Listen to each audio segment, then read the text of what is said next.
Okay, this is an example of a mediation analysis in SPSS. The situation here is I have one dependent variable, which I'm calling word count. It's a measure of emotional responsiveness to music.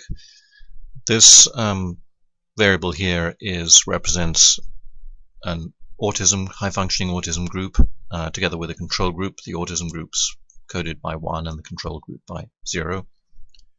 This column is one of the factors in an alexithymia questionnaire that I administered. This is taken from some real data, although it's been simplified. The original analysis had rather more IVs than this. So what I'm going to do is I'm going to, first of all, I'm going to illustrate that there is a mediation process going on between these two independent variables and this dependent variable. And one of the key aspects of mediation is that all the variables should correlate pairwise.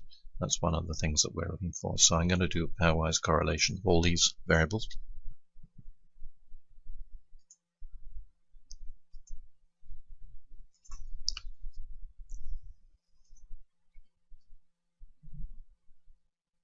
And I find that they are indeed all significantly correlated.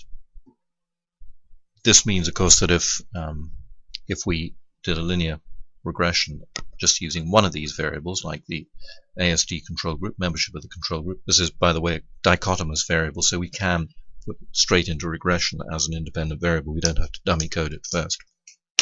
We will get a significant result, which is just merely telling us that the ASD group and the control group differ on this DV. They significantly differ.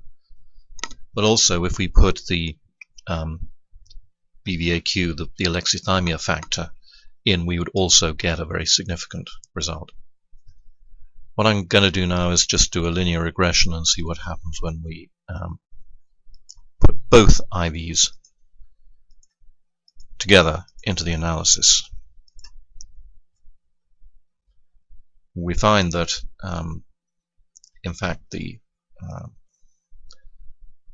ASD control group variable is now dropped out of the significance level, and only the alexithymia variable is significant. This is the classic sign.